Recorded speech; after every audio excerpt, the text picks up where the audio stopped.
Greetings, everyone. Welcome to Artcasters number 305. And we are back from a little hiatus. We're just gone a week for Christmas. Hope everyone that celebrates Christmas had an awesome Christmas or a time off or whatever. And we're moving into the new year. So happy New Year, everyone. And I thought this would be a good opportunity to just kind of look back at our years and see how they went. And then hopefully in the chat, you guys can let us know, how your years went as far as, I don't know, whatever you accomplished, whatever goals. And then, I don't know, we'll just go from there. We're just going to kind of freeform it for the most part. It's just the usual group here, no guests or anything. I figured if each of us kind of go through and talk about our year, that probably would fill a full show. But we'll get back to the regular, guest format and everything after the new year and everything. But again, Happy New Year, and we'll just go around the room. I'm Scott. You're on my channel. Anything I have to promote? I don't know. I just got the YouTube channel. I've got my, stuff on my website. The big sale's over, but I think my digital stuff's still on sale. It's just not 50% off anymore. So if you're interested in that, you can find that.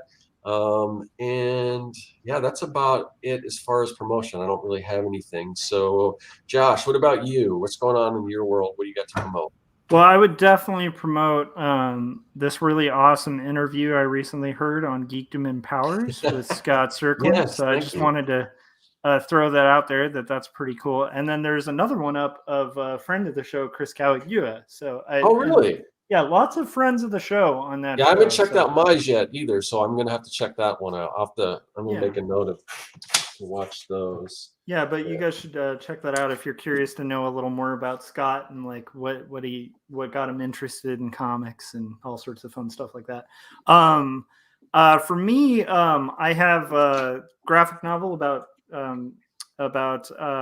my journey with dealing with depression and caregiving for a person with panic disorder, and it sort of flashes back and forth between sort of childhood stories about kind of growing up as a geek and feeling kind of separated from like your everyday kid because of the geekdom, and then kind of flashes forward to like more modern day struggles with mental illness and stuff like that. So that's called Two Stories.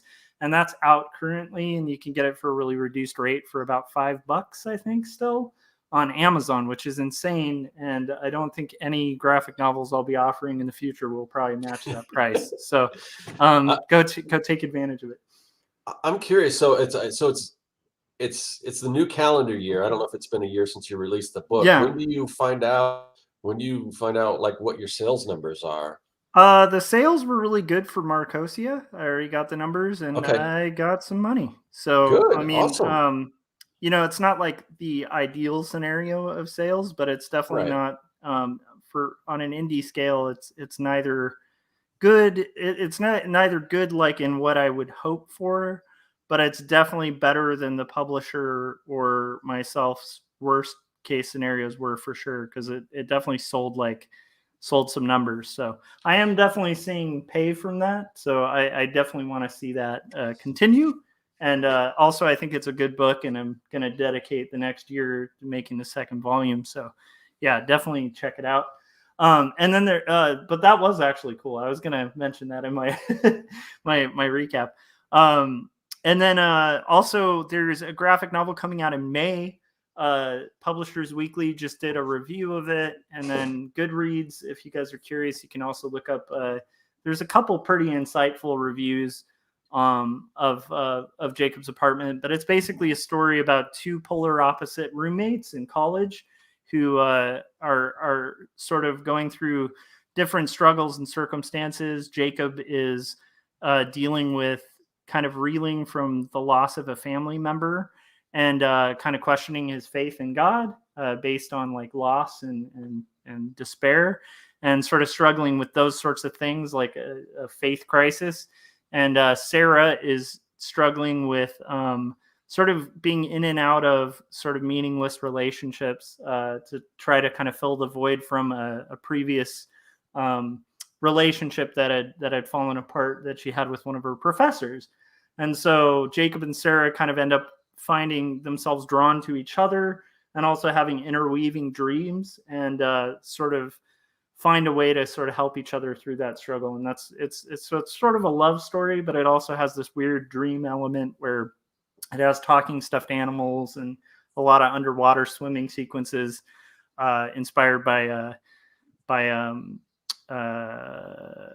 Little Nemo and stuff like that. That's what I was going to say. I was waiting for you to see if they were going to say Little Nemo. Yeah. So that's a long pitch. I'm going to work on getting it a little more condensed, but it's still relatively new. But I'm really excited about that. That's going to be in broad release. It's Jacob's Apartment, and you can check out more about that on my website, clicking on Jacob's Apartment. You can go directly to Graphic Mundi's website and just ask to be added to their mailing list, or better yet, the best case scenario, go to pretty much any online book retailer or any retailer near you that carries fine books, and either ask that they carry it. It should be available broadly. And if you can't ask them to carry it, at least pre-order it, because all of that helps. And I will say, from getting the royalties from Jacob, not from Jacob's, from Two Stories, people don't realize, but like every purchase you make directly supports the artist and the author. And so like you'd be amazed about what like one purchase of an indie book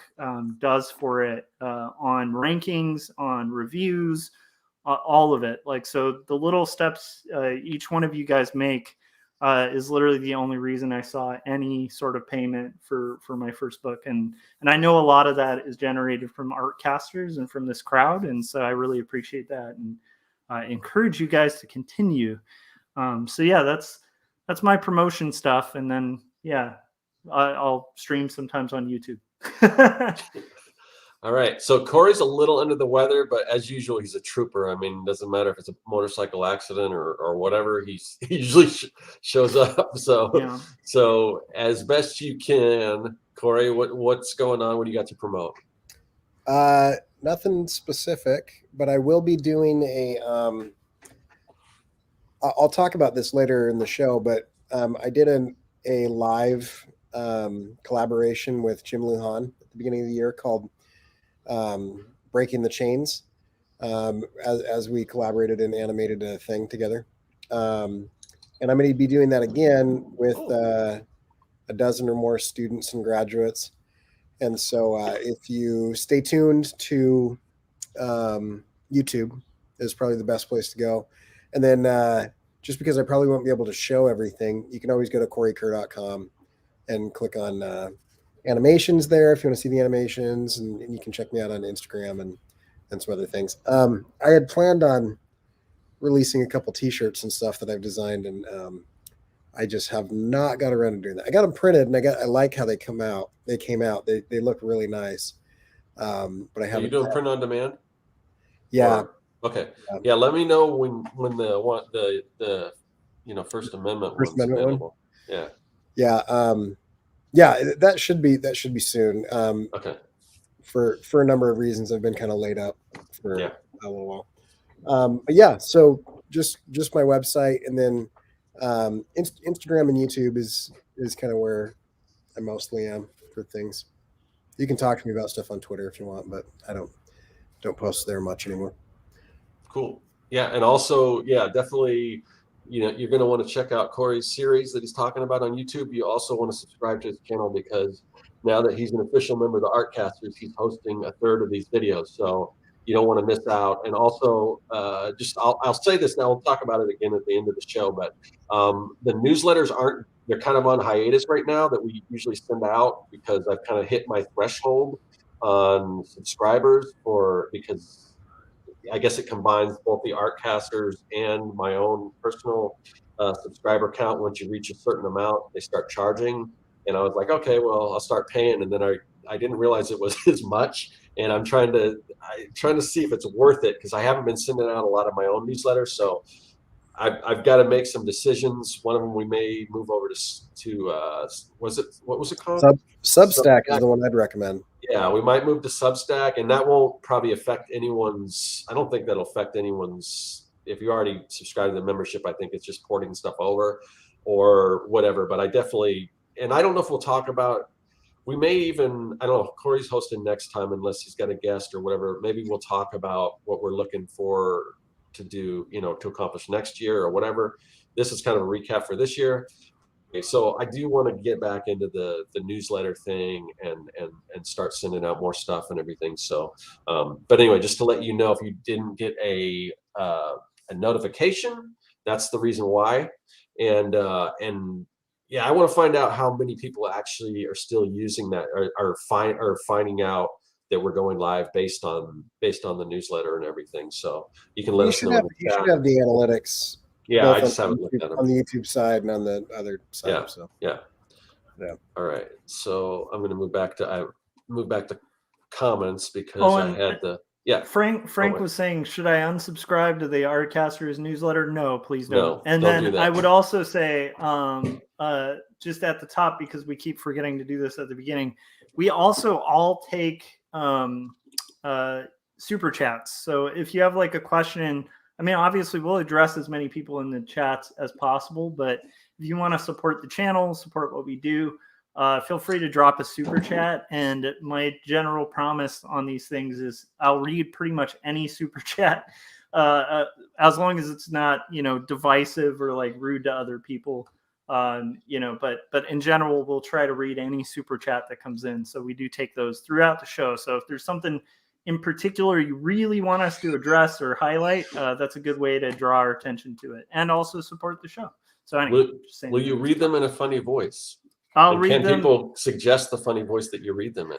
I'll give it a shot, and sure, you can suggest the voice. And also, we were supposed to do like a word of the day thing. I don't know if we want to come up with that at the top. Yeah, I mean, I think Frank was on top of that, and he was like, he was trying to figure it out. He totally forgot about it. So, and we didn't discuss that in the beginning of the show either. So, but it looks like we got a pretty good amount of people in the chat, and so Yes, that's awesome. Good to see all you guys. I'm just kind of scrolling through now. But I think I want to start off with Josh, because Josh, I just saw a Facebook post that you posted, and I think you just had some information that you kind of been teasing that you kind of made somewhat official.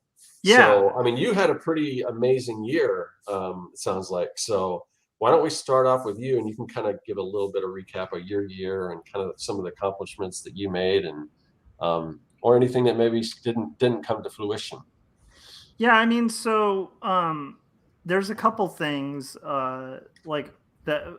I'll start with the things I didn't accomplish. I was hoping to do another album, and I have 7 songs tracked. And I was, just for the heck of it, like, I made a little deal with Kevin, who, by the way, I don't think also stuck with it, so that's good. And I think it was on Artcasters. Either that or on a live stream where we made that deal with each other that we would each make an album by the end of the year. I'm still going to aim to have it done by January, hopefully. And I think I'll have some inspiration showing up next week, because I might have gotten a guitar for Christmas. How many does that make? What's up? How many does that make? Let me see. So I have 3 Telecasters, an SG, a Stratocaster. So this will be my first Les Paul, which is kind of exciting. It's not an actual Gibson though. It's like an Epiphone like special recreation of the 1959 Gibson Les Paul. And I've been like eyeing it. And then my wife was pretty awesome, because I got a pretty healthy bonus at work, and so she was like, you should get that guitar. So I'm like, okay. Cool. So anyhow, once that shows up, that'll give me a little more inspiration to kind of I think do the one thing I didn't really accomplish that I was aiming for by the end of the year. So that's the one thing I didn't really quite hit. The other was like health related. Like, I was really hoping to stay with my regular exercise routine, and I got thrown off a little bit in the last few months of the year. I stayed consistent all throughout the year, and then the last few months, which is deadlines and like having a crank on this comic, I've dropped the ball on that, so I need to hit the exercise. But I feel like 10 out of 12 months isn't too bad for that, like being consistent with that. but still, Yeah, that's an and that excuse. last album you put out, I mean, you did amazing with that, with all the videos and stuff. Was that this year or was that last year? I can't remember. I was gonna say if it's this year, I mean, two albums a year is kind of a big thing. So I don't remember how long ago that was, but I just remember all the videos and stuff, everything you did. I mean, it's just Yeah, I think that might have been last year. I think, Yeah. because it is hard, and I'll tell everyone this, like especially in the chats, like the older we get, and we're all getting a little bit older, years really start kind of becoming like less of a monumental span of time. Like they go very quickly, and so it is hard to kind of parse through. I think I am going to sneak through and include one of my big accomplishments as something this year, because technically it was December that Two Stories was released, but I feel like all of my promotion and everything had to happen during January, and it was so late in December that I'm just going to roll that into this year. So starting at the beginning of this year, we started in a weird place where everything was locked down, and it's been a rough year for a lot of people. We've all lost people, I think, if not, within our direct family, at least within like 3 degrees, I think, from the pandemic and stuff. So it's been a hard year for a lot of people. And I think psychologically, it's been really hard for a lot of people, including myself. I'll say, like, at my day job, it was a challenge for us just to like write it out and kind of survive as a business. And so there were a lot of new challenges that I've never had to deal with. And nor do I think I will ever have to deal with them again, hopefully. But just some monumentally weird life challenges to kind of navigate around. And in that space, like where all of those challenges were at their peak, I feel like I just was handed this gift right at the end of last year, where I got a literary agent. And thanks to my friend Alan Noble, who's a brilliant writer, and you guys should pick up his book. He has a book called You Are Not Your Own. It's a bestseller on Amazon right now. He's a brilliant novelist. So check it out. It's religious, so definitely if you're not interested in theology, don't get it. But he's a really great writer and good friend from back when we used to be in bands as teenagers and stuff. And he retweeted my question about what to do with Two Stories now that I was finished, because I had finished Two Stories and I was like, I don't really know what to do. And I think we were having conversations about it too, where it's like, should I self-publish? Should I go the publishing route? Initially, I was thinking, should I do it as floppies or as a trade? And like, I kind of just as a last minute thing was like, hey, I'm thinking about just self-publishing this, but does anybody have any like tips or any routes? Maybe I didn't pursue publishing right, or something like that. And it was just a query to direct friends, and my friend retweeted it, and he's pretty influential on Twitter. And so I had like a query from my awesome literary agent within like an hour of him tweeting that. So it's really just luck.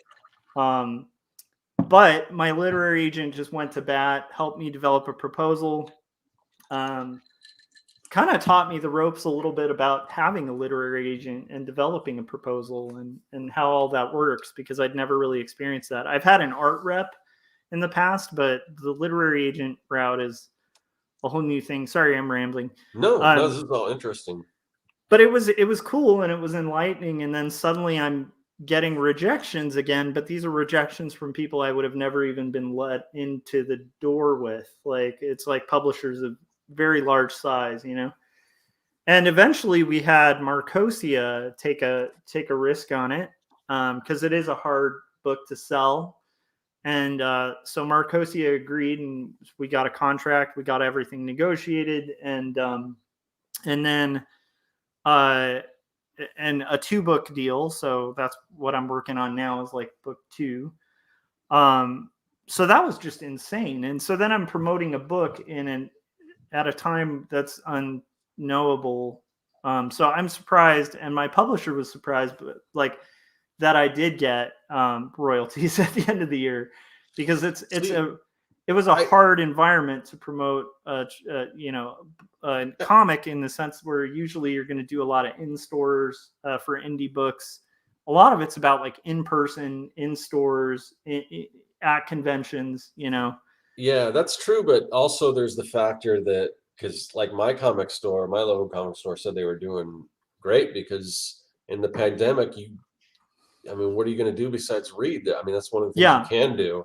So I think people are looking for any kind of entertainment, especially inexpensive entertainment like a graphic novel or something. So Yeah, for sure. But I do feel fortunate, because it's like, luckily I sent out a lot of press releases because Marcosia does not have like a massive publishing arm with a lot of press resources and stuff. So all the press I generated for it was like self-generated. So I kind of treated it like I'm my own promotions agent.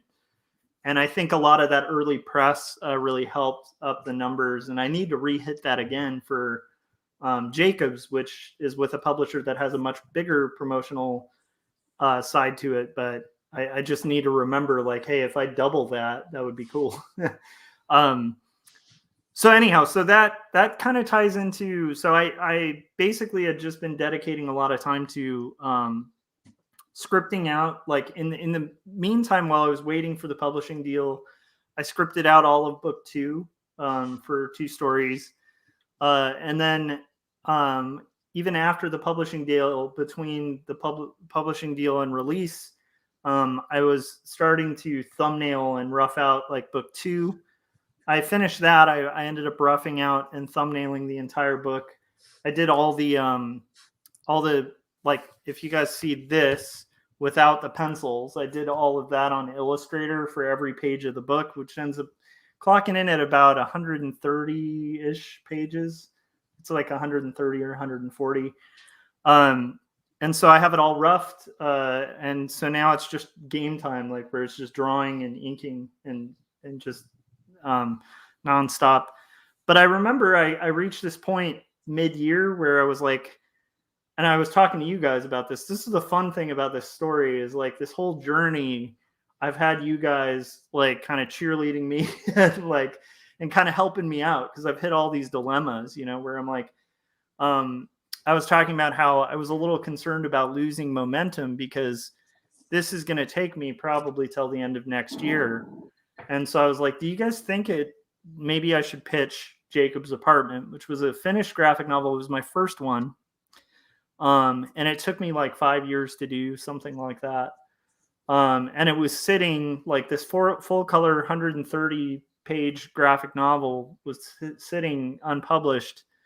And I had tried on my own to kind of shop it around and get interest, and there wasn't much interest. So I just kind of shelved it and got really invested in 2 stories. But I remember having this conversation with you guys where I was just like, hey, just to keep momentum, because I like this momentum, I'm starting to generate some press. I'm getting new readers, which is cool. And even in the Artcasters community, I think people who even were skeptical, like I remember Gaz mentioned that he was really skeptical because he's like, I knew it was going to mention religion. And it's like, I'm not necessarily going to dig that book, And then when he read it, he was like, oh, this is actually like really good. And like, I didn't have to like buy into what you believe to like enjoy it, And I think anyhow, I've gotten that kind of feedback from a lot of people who've picked it up, and I wanted to be able to give people something new, because when you read something you enjoy, you want to buy something new. And like, I realized like it's just going to kill my momentum,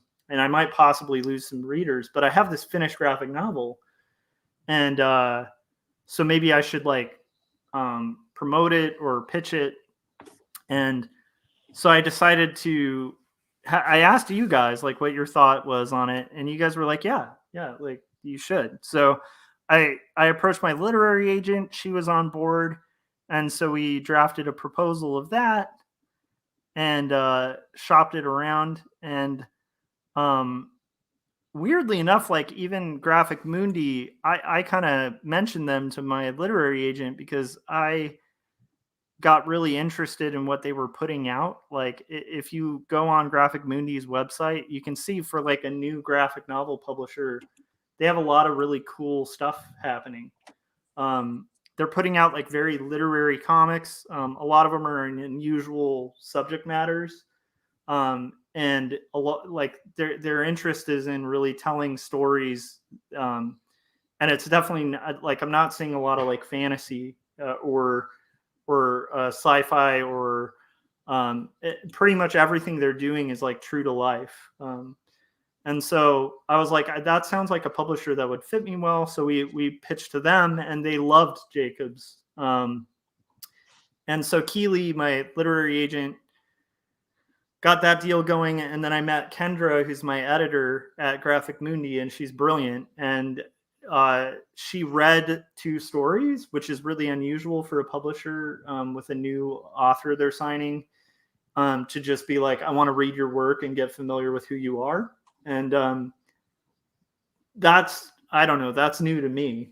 I've done a lot of published work for like as an illustrator, and they could care less, a lot of the time.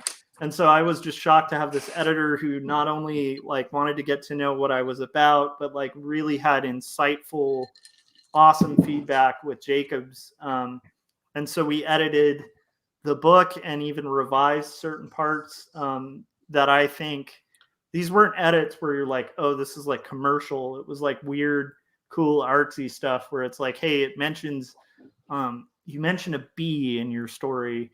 Can you add that in, like thread that throughout? Like, can we make that more of like a threaded, like finished motif? And I was like, that's like art feedback, that's something like Cory would say. Like, and that's the kind of thing where you're like, oh yeah, that's a no-brainer. So finished Jacobs, got the galleys all done. Was really happy to have such a massive editorial staff looking at it, where it's like there's 4 rounds of revisions. Like my main editor, there's a person who's a proofreader who's just like, dude, you need a comma here, you need like a semicolon here. Like it's just like nitpicky details. And so finally got through that. And now I have a book coming out in May, exactly as I was hoping, ironically on my birthday, which I did not plan.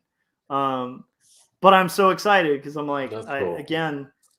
This year has been so monumental for me, like as an artist, because I've achieved, like, one of my life dreams was to have a graphic novel, as nerdy as that is. And I hadn't ever been able to achieve it until this year.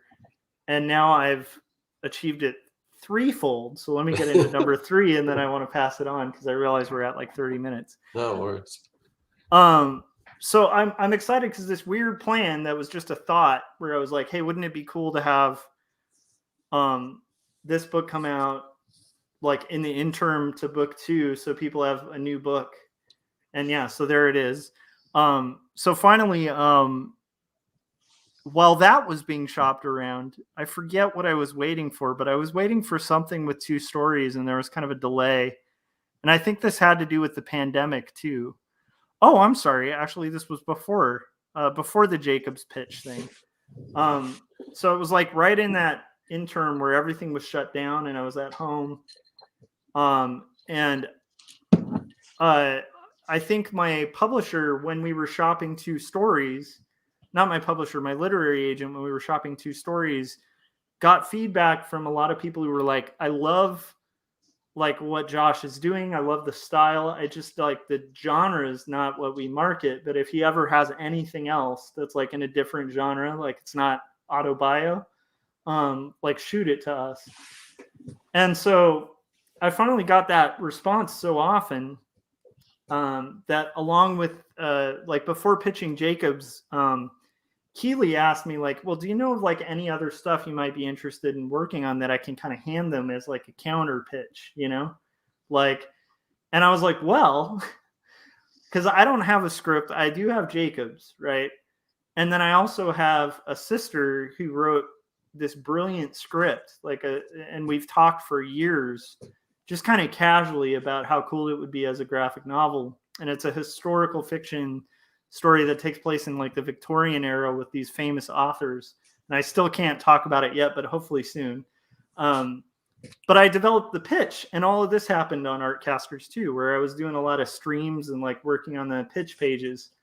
And we just did like 5 pages and then it's a finished script that we revised and kind of adapted for graphic novel, and then just shot that out in the ether. And so what was neat was like this is like a month ago, I had to keep this under wraps to everybody except Scott and Cory and like Jim and people in our inner circle. But it was like, we got an offer for the comic. And then I was like, I don't know, because like if I have to do color, I want it to be at least this much. And so we counter offered, and then they were like, yeah. So so they finally countersigned. Like we signed, they countersigned, and right before the end of the year, literally like the day before the end of the year, I've gotten 3 book contracts. One for a book that was my first graphic novel, which is Jacob's Apartment. One for my second graphic novel, which is 2 stories. Actually, I should say 4 books technically, because 2 stories, book 2, which is yet to be accomplished, but I'm well underway on it. And now I have like the map for my next 2 years laid out, because this special project that's written by my sister, and that'll be about 200 pages full color. And that should, in theory, come out the year after this book. So there's going to be a lot of graphic novels coming for me, guys. And I'm not going to be sleeping a lot. And I probably will be doing a lot of live streams while I'm working. But it's been an unusually cool year. And I feel bad. Like I don't want to sound like I'm bragging, because I really do. I know a lot of hard work went into it, but I also have had enough time in the industry and have hit enough walls, especially with comics, to really recognize like what a blessing, like walls just crumbling like is. Like it's just unbelievable, and it's cool, and it's exciting, and it's reinvigorating, and I'm just pumped and thrilled about being able to like, I'm hoping like this May, I hope you guys all get Jacobs, and I'm hoping by like the next May, I'll have something to give you that's like a nice hefty graphic novel. And I'm hoping I can just snowball that and just be a graphic novel machine, because that's what I wanted to do in art. And it's just exciting to have that opportunity. And I don't want to drop the ball with this beautiful opportunity of this year. But so much of that is just outside of my hands and just crazy luck. And then also, if I can give a recommendation to anyone, get an awesome literary agent like I did, because Keeley at WordServe is just like has been a total blessing to me. Like just it helps to have an advocate who knows their way around the industry, So yeah. Wow, that's super awesome. And the thing about the project you're working on with your sister, that's going to be a mystery for a lot of people, because the other ones you might be able to piece together what it was, because if the people have been following you for a while, but this is something entirely new. So yeah, even the style it's done in is going to be a lot more like a graphite kind of. I don't know if you guys are familiar with like the way Sendak worked with it's not going to be Sendak, right? Because I'm not that good, but it's like the way he approached stuff with like an oil pastel sometimes, and then like it would be tones of color over this kind of like stippled looking, like smudgy, like rendered ink. That's kind of going to be the style of it. So I'm really excited about that, and that'll help me, because at some point after our first meeting with the publisher, I'm going to be juggling two graphic novels. wow. And that's going to be nuts, but hopefully they're different enough in style to where I don't completely lose my mind. Well, congrats, Josh. I mean, that's just amazing. And I mean, just looking at all the hard work and stuff you put in for things to start paying off like that, that's incredible. So I'm like super stoked for you, man. Yeah, I'm pumped, man. It's surreal. I brag about knowing you all the time now. All right. Well, I brag about you guys too. All right, Cory, you up for this? You up for kind of going over your review? Sure. All right. So I might have to mute myself if I go into a coughing fit, but yeah. So I'll tell you what's really fun to end the year off with healing broken ribs and getting a really bad cold. It's just really enjoyable. It's a brutal combo. I will start with the stuff I didn't get to, because Josh did that really quick, and just say that 2021, had I bid things correctly, should have been like the most lucrative year I've ever had, because I did almost nothing of my own stuff. It was a year of almost everybody else's stuff, and anyway, just going through the list, I snuck in a couple projects here though. Okay, so I was going to do several episodes of Endo Exo.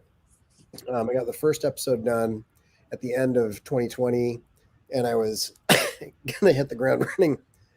1 second. Yeah.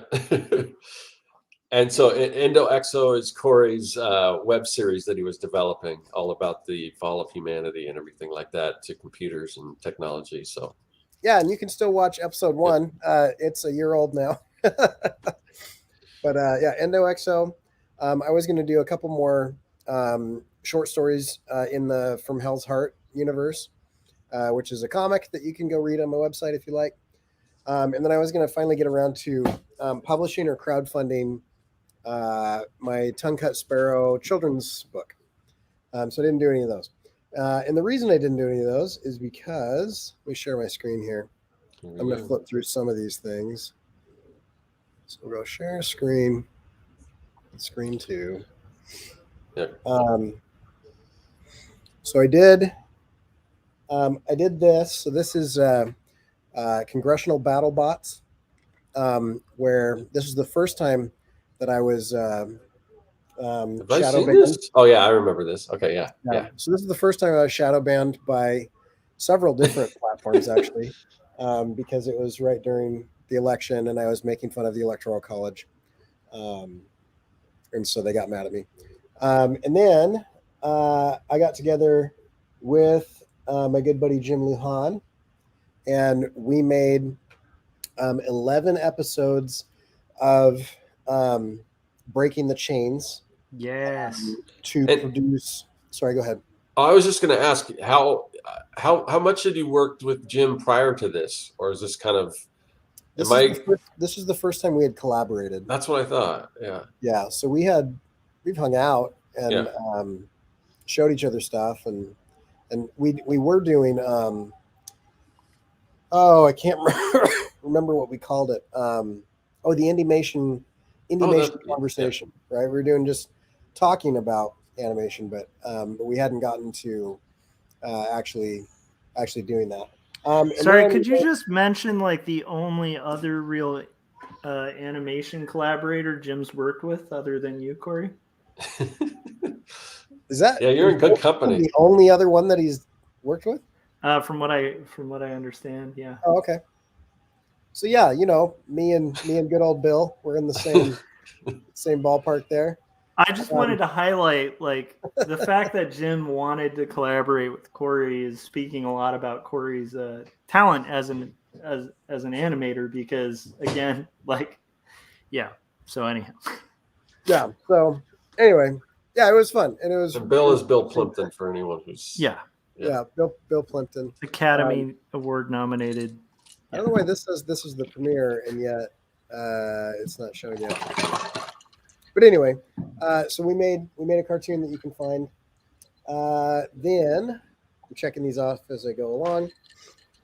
I did my first screen print, and I had done this design in December of 2020, and this is the First Amendment. But I had never screen printed anything before, and so what I did was I tested out a couple different things.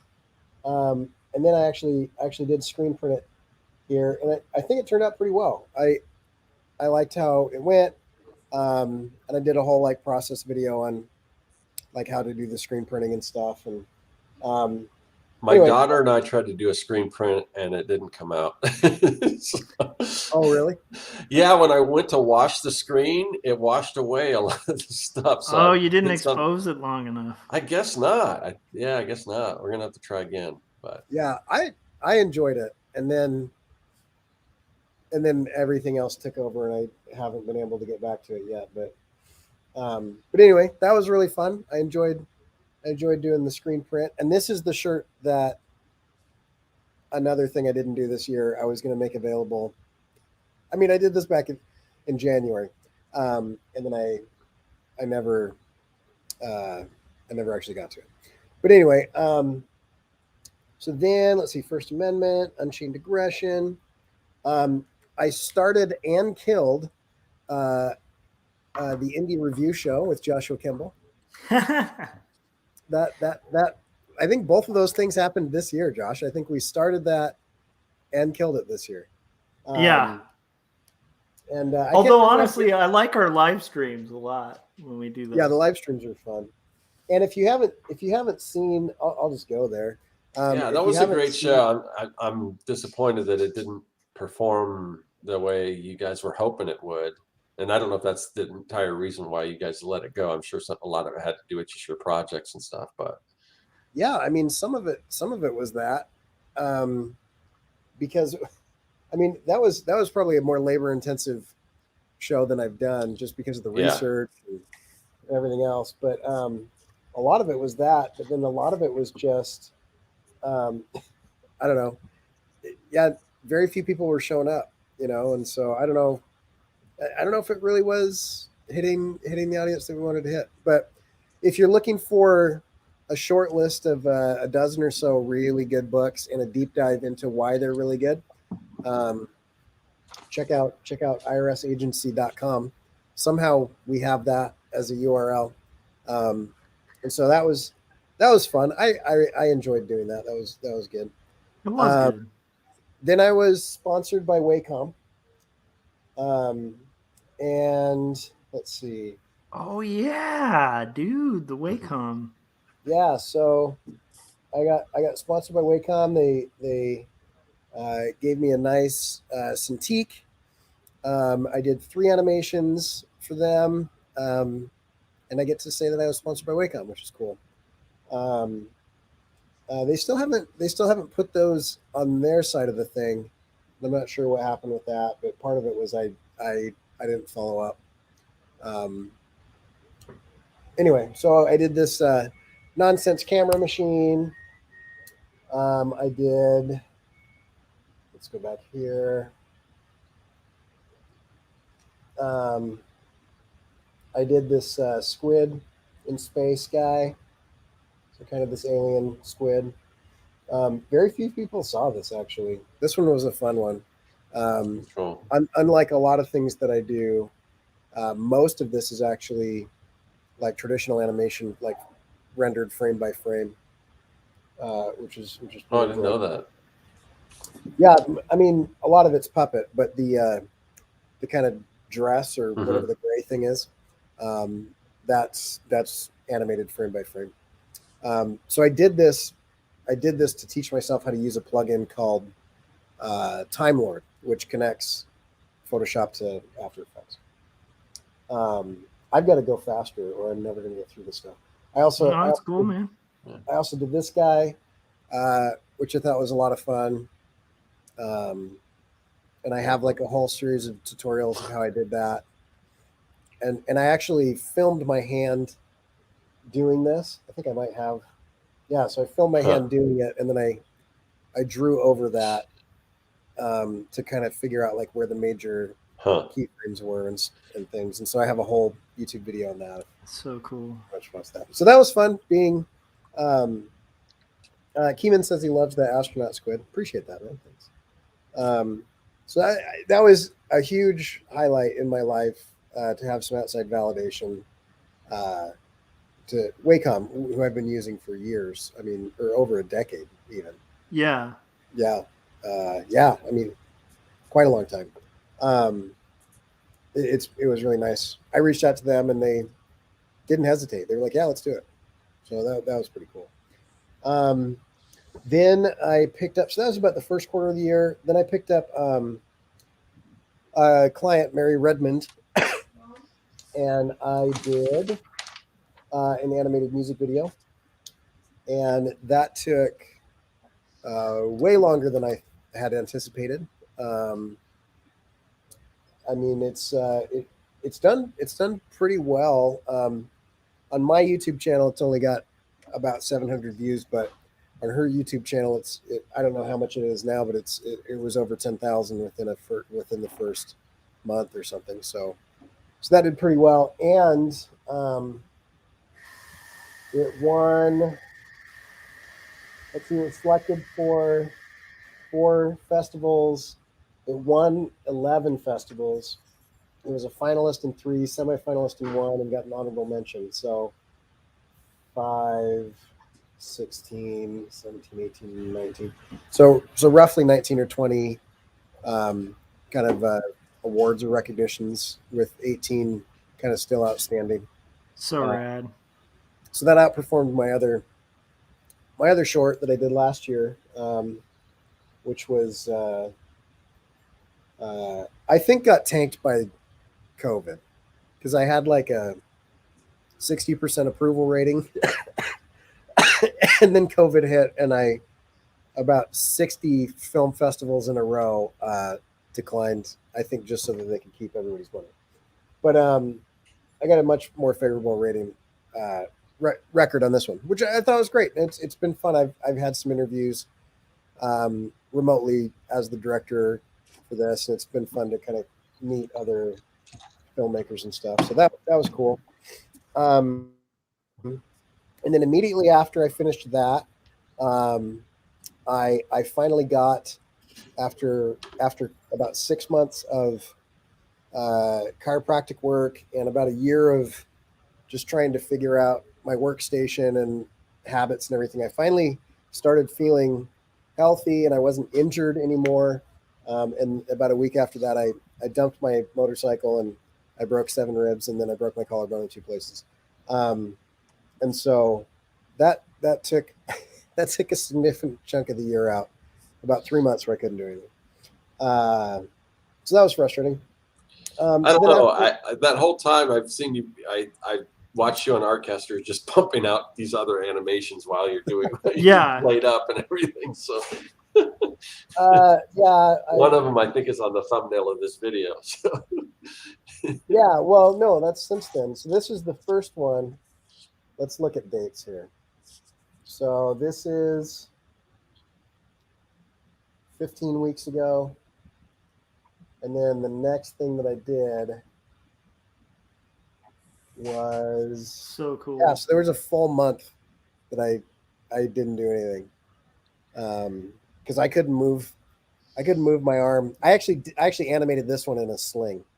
Yeah, I kind of remember. I think you worked on this during some of our streams too, because I remember seeing it kind of come together, and you were like, "Oh, this isn't that like and the whole time I'm just like, I don't know, man. Like it's just the aesthetics, and then like the playing with the circle, and like sort of bringing in all those different elements. It's so nice and fluid." Thanks.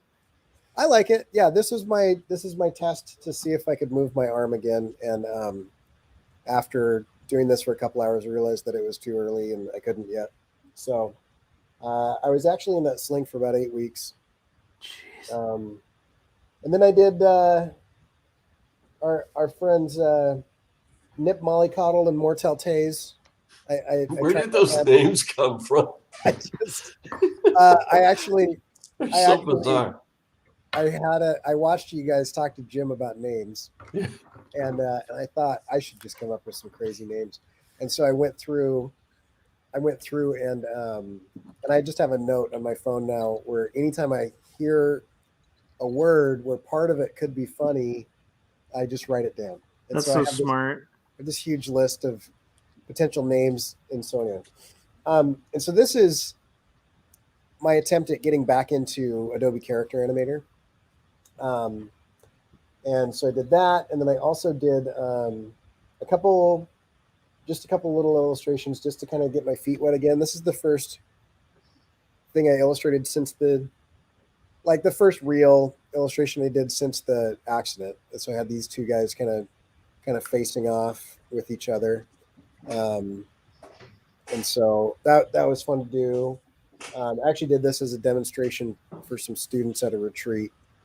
And then they got together and took the sketch, and everybody executed it in their own style, which was kind of fun to see as well. Then I tried to do Sorry. That did not mute. When I pushed the mute button, it didn't mute. Everybody's heard that.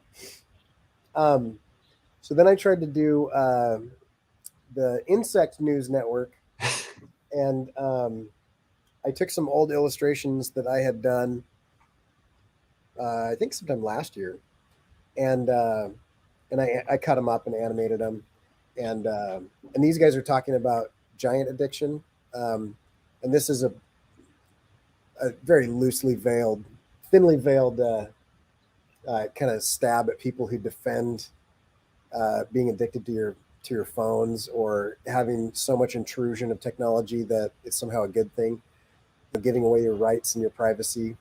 And it just talks. It's funny. If you haven't watched it yet, go watch it. I haven't seen it yet. Yeah. Oh yeah, That's a good one. I kind of released it under the radar. And let's see, make sure I'm not missing anything. Yeah, I also like that it has, I mean, even though it's satire and stuff, it also has like these awesome characters. Like there's like a tyrant bug leader. I don't know. It's pretty amazing. Yeah, so the tyrant bug leader, he is from 100 Days of Animation, where I taught myself how to do animation, and I failed to make the short, but I developed all the characters, and he is the tyrant stink bug that tries to take over and kill all the beautiful insects so that everybody feels equal. And so he goes after butterflies and ladybugs and stuff. Yeah, and so he's a fun design. I actually designed him with some input from a guy who teaches political science on campus, and I talked to him about like the common themes that you have with like despots and dictators and stuff. And so he is designed he's designed with like a lot of banana republics in mind and everything. His name's Brother Beetle. And anyway, the poster that he's in actually has him surrounded by like pupa, because in a lot of the propaganda, you have a lot of like children reaching out to like the dictator, and he's always going to be the uncle so and so with good with kids and whatever. Anyway, and then I was really burnt out, so I wanted to take a little bit of a break, and so I just thought I would do something with very low stakes. And so for the rest of the year, which was about a month, I just made a bunch of animated faces or illustrated faces. And so I came up with just a number of these just kind of fun faces that I was playing with. I don't think I posted all of them. But some of them aren't as good as others. But overall, I kind of liked where I ended up with quite a few of these. And I reused a lot of assets. So the skull, was reused a couple times there. And I tried to reuse it in a way that this one is actually interesting. I started to use, I wanted to try reference that nobody else had. So I actually purchased some like physical insects encased in resin, and I've been drawing from them. And so this is the real life reference of that illustration. And so I was just looking at it in my hand as I was sketching it. And so that was kind of a fun little project. I'll just flip through a couple more of these faces. And what software are you using for this again? I actually started to experiment. I switched away from, I was using Autodesk Sketchbook, and they just became a little bit more concerning. Autodesk got rid of them, or not got rid of them, but rolled them off into their own company, and then they've kind of floundered since then. And so I switched over to using Adobe Fresco on the iPad, and the mobile version of Photoshop, which really should be the same program. Fresco is amazing, and there's just like one or two things that it doesn't do. But you can see, like in this one, there's a watercolor vibe to the coloring, and it's actually like a live watercolor app. And so you can leave it wet, and you can bleed pigment into it, and you can lift it up, and you can do washes, and there's it's pretty slick. one of these days, Scott, I should get on with you and show you how to do it, because I'd love to see what you could do with it, because it's just How's the brush engine? Because I like the brush engine in Sketchbook, Autodesk, or whatever it's called now. Yeah. Whereas just out of the box, I'm not crazy about Procreate. I'm sure there's a way to change it so everyone swears by Procreate, but I just don't like the way I don't like Procreate. their pencil brushes function. Yeah. But is Fresco more? Because I definitely don't like the way Photoshop's brushes function. So I'm just curious. Right. So I reached out to shoot, I'm gonna forget his name now. Who's the guy that did all the Photoshop brushes? Kyle Webster. Yeah, Kyle Webster. So I reached out to Kyle Webster to ask him that. And he said, because I had a brush in Photoshop that I used to really like called the Tiltorific pencil, and it didn't seem to show up anywhere.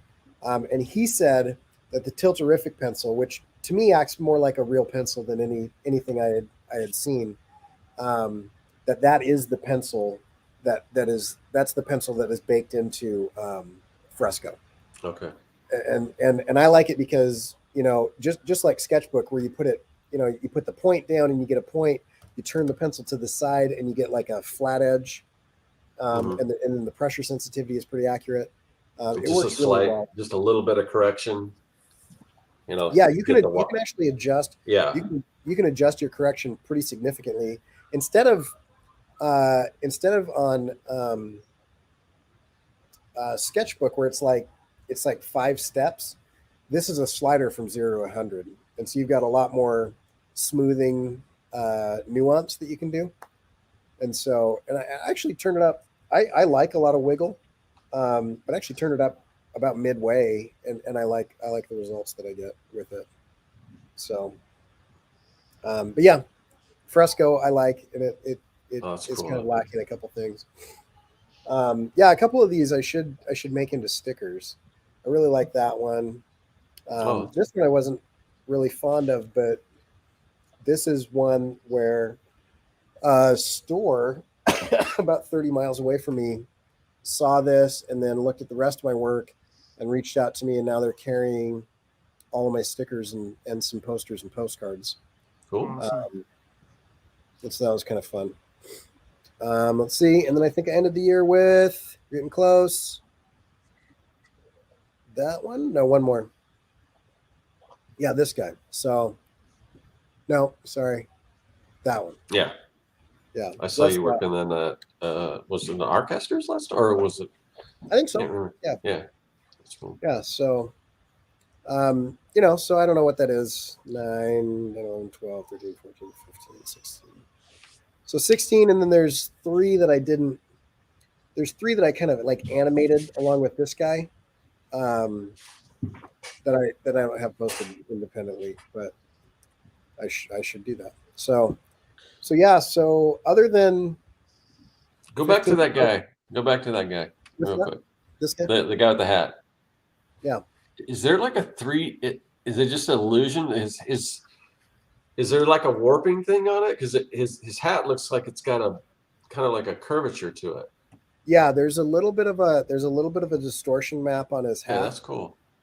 But then you can see here what it really is doing is that it's just separated into layers. That's so crazy. And I just rotate it. It's all parented to like a what they call a null object, and then you just rotate the null object, and it looks like you have parallax. Dude, the coolest parallax trick I've seen you do, and I think you've done it a couple times, but it's like the thing you did with the fox in the music video where his nose is in like it keeps this illusion of being fully 3D until you see it at the side, and it's like 10 levels of like thinner.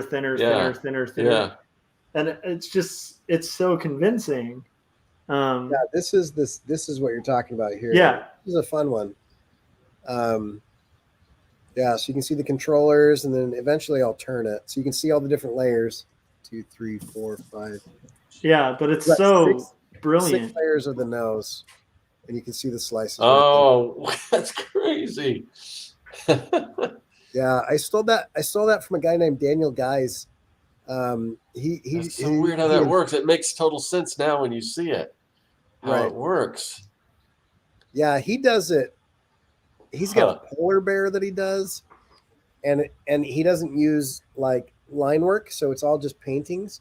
But it's fur, and so there's no distinction. Kind of like I did with the nose. There's no distinction from layer to layer, and he's got like the shoulder comes out and the belly, and then anyway, it's pretty crazy how he did it. And so mine doesn't hold a candle to his, but people in my audience don't know who he is, so it's impressive. Yeah.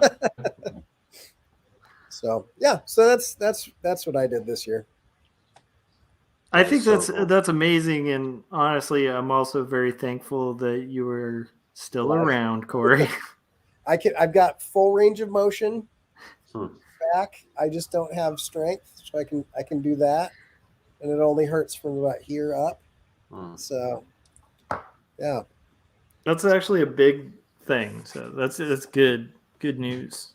Yeah, so all of that was, I also had 3 months of physical therapy and a major surgery with a nerve block where I lost all internal sensation of breathing, which was terrifying.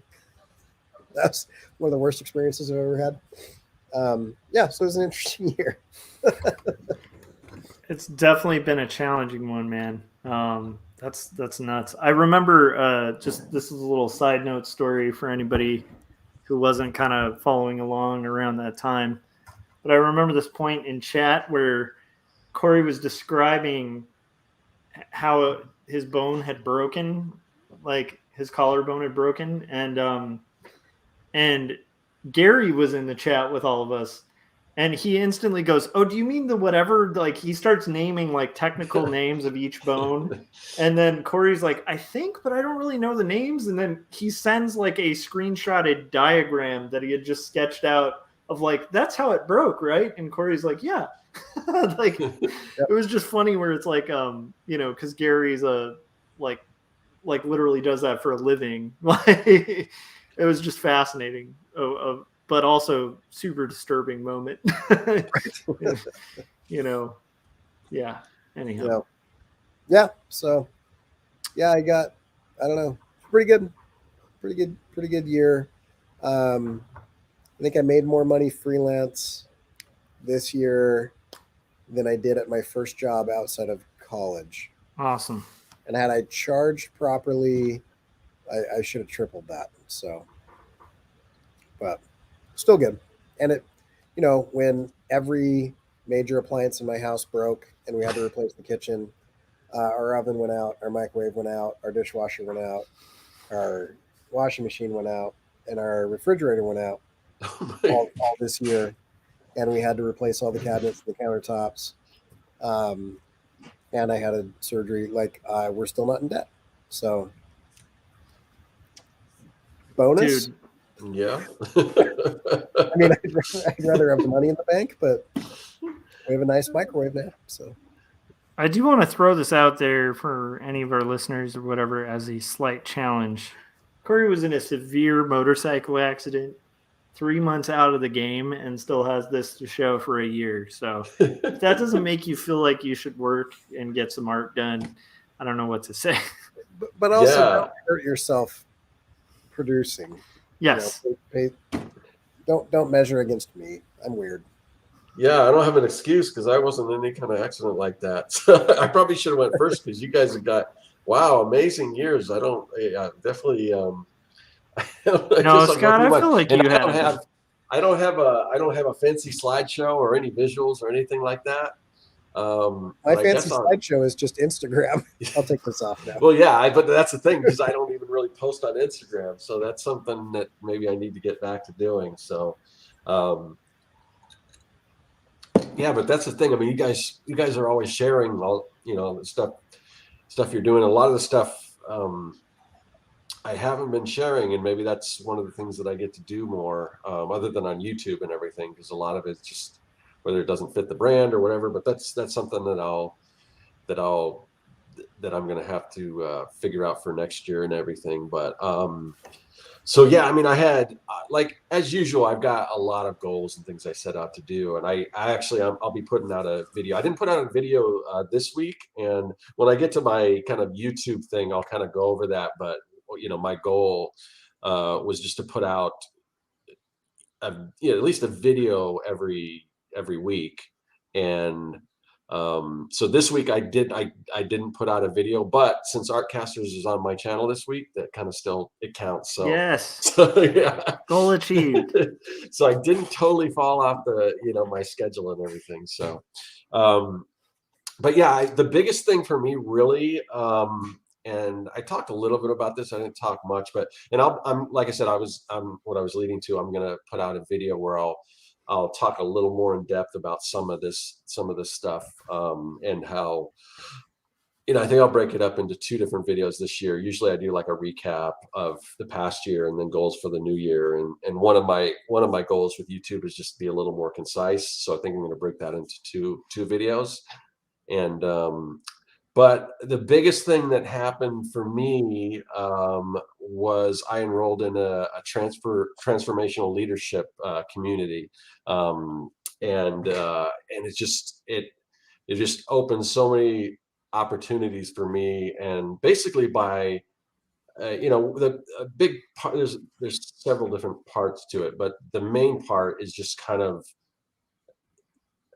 I guess, just acknowledging, your past and all the limiting beliefs and things you have in your past and things that informed you when you were growing up and things that hold us back and everything, and kind of letting that go and coming to terms. And it always comes back. I mean, you're never totally, you can never totally put all that stuff aside. It always creeps back in, but kind of getting the tools and knowing how to deal with that and all those limiting beliefs and moving past that, and just it's just really like the name implies, it's just transformed the way I look at everything. And I'm just so much happier now, and so much like a lot of even like my past relationships and things that I was holding on, and just having conversations with people, and just kind of putting just healing all that stuff, moving forward. And it's just it's really kind of put me in a tremendous place. So that was the big thing. And from that, that was, there was a weekend course that I can call it a course or whatever, but that I went through, and then that I went through a third part of it, which was like a month-long thing, setting goals, and then just all kinds of different, I went out. Most of it was online, but I also, towards the end, we got to do certain things in person, like there are different things like ropes courses and all this, just things, that just, like I said, it really changed the way I look at things, and gave me this new tool set that I can apply to all areas of my life. So setting business goals and creating what we call a gap map, which is kind of like a series of goals and things, and meeting those, and again, it's just, and finding the between work, play, family, health, all that stuff. So yeah, that was that was in the beginning of the year. I kind of started off with that, and it's been tremendous for me. So anything that you guys, no matter what it is, whether for you, if it's therapy, if it's workshops, if it's getting some kind of community thing, or whether it's spiritual, whether it's whatever, anything that you can do to invest in yourself, I highly recommend it, because I did that, and yeah, and it was great. So yeah, there's that. And then and now I'm working, I have a personal coach I work with, and I've continued on and done a number of different like workshops and things like that. So yeah, that's great. And then let's see. And one of the things I started doing was I started coaching myself, not coaching myself, but me starting coaching others through my Patreon. And I've been coaching Mark and his team from Lesser Known Comics. If you're not following them, you definitely should. Yeah, such great people. Yeah, and that's been awesome. great, and it's and that was part of some of the things that I learned. I never thought I could do that kind of thing, that I could coach others, but you know what? I'm an expert in certain things, and one of the things is, I mean, I've been able to make a living doing art, and a lot of that artwork that I do is comics. So once you get over those limiting beliefs, then it's just, yeah, I do have something to apply, and I I do this stuff on YouTube, and I did the Making Comics 101, and that wasn't this year, but a lot of the stuff that I put into place, even though it wasn't when I was airing those videos, they didn't go viral or anything like that, but they're still building momentum, and I'll talk about some of the other things that came from that. People are finding those videos, and the right people are seeing them. And whether it's coaching clients or other things that came from that, I'm starting to kind of see the fruits of that labor. So yeah, something to think about when you create something that's not, and this happened with a number of different things that I've found this year, things that and that's part of, I'm kind of flipping around, but another thing that I've been working on is building passive income streams.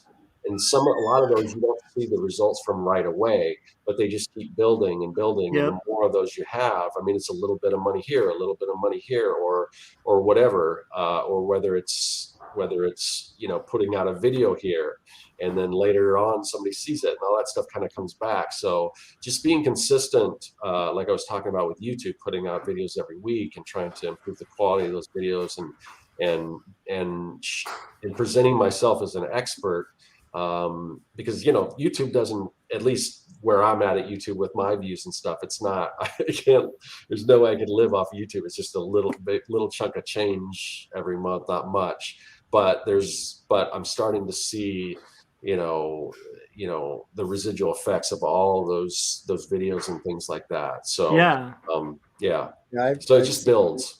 I've got less interaction and subscribers than you do, but it's interesting to see, like, you can put stuff out there and then you can leverage that elsewhere. Mm-hmm. Yeah, and I need to do more of that. Like, you actually were proactive reaching out to Wacom, whereas myself, I mean, I've just kind of waited, and some of these things came in, but yeah, I mean, I have to take it upon myself to kind of reach out to people and use some of what I've created to, and there's no reason, why. I mean, I could probably show Making Comics 101 to anyone in that sphere, and they can see, that I know what I'm talking about, and they can, probably, we can build something off of there in other areas, which is something I plan on doing, because, I'll get to it. I'm developing a course right now for kids. I'll talk a little bit about that in a minute, but that came from Making Comics 101, and there's a bunch of stuff.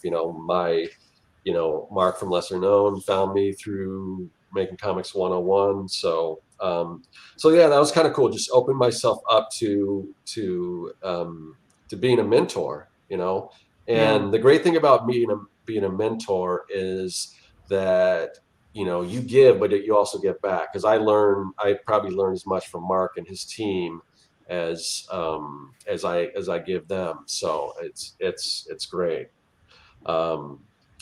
But yeah, so the crux of kind of everything that I've been trying to do this year is still continuing to build a business off of my art, being able to support myself off of my art without it being necessarily client work. And I look back, and I'll cover this in the video. I look back at some of the things that I plan to do, and I didn't hit everything, but a lot of those things, it wasn't necessarily because I just, I gave up, or because I just couldn't meet a deadline or something like that. A lot of it, I kind of looked at and analyzed them, and I realized, and a lot of this came from the training, that this isn't exactly the way I want to do certain things. Like with publishing books, I've been publishing books on KDP, and that's Amazon's kind of book publishing platform. And I do a lot of research, and a lot of the people that I'm researching that are doing this, they aren't necessarily artists, and there was a lot of quantity over quality, or like what's big right now, what a lot of people are doing are these what's called low content books, which is, it can be as simple as like a notebook with a different cover.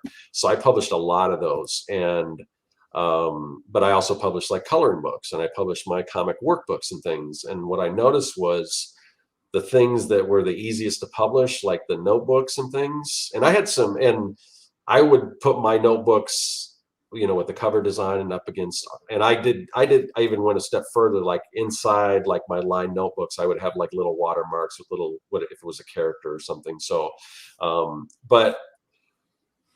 but it was but that kind of stuff, it just didn't sell that well. It was the stuff that it was the stuff like the workbooks and the stuff like the coloring books that I put a little more time into. So I just kind of, where I had all these goals, like, oh, I'm going to publish X, like I think I had a goal of publishing 600 books, and I maybe published 100. That's still amazing. Which yeah, it is when you think about it. But like I said, some of those were just lined books and stuff.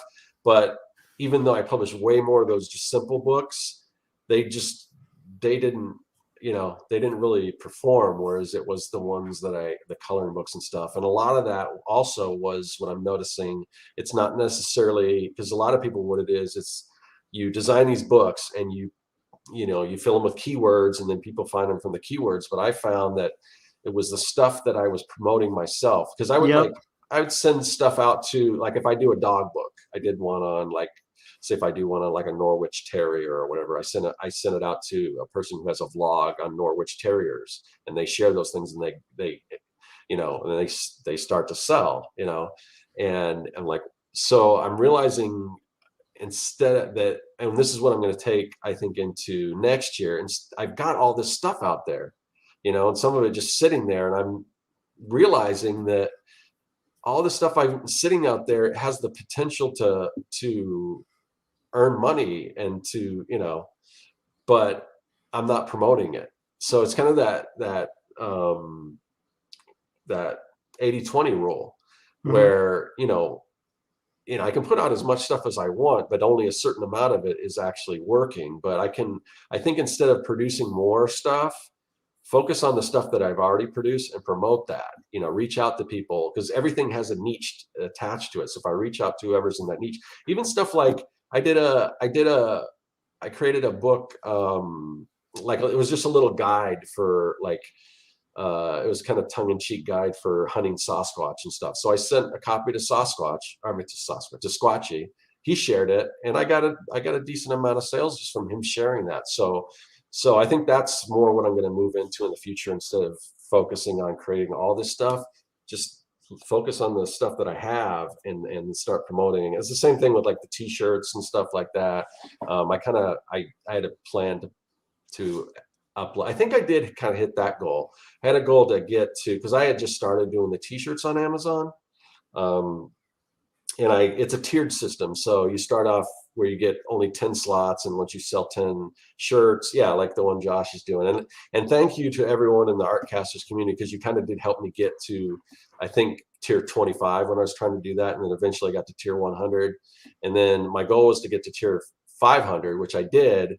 But then after that, I started to realize that I just wasn't having fun, because I have all these ideas, like, and they're like new ideas. They're original ideas. The problem is with original ideas is people don't know how to search for them, because they don't, like, if I come up with a funny phrase that if you were to see it, you'd be like, oh, that's funny, I want to get that shirt.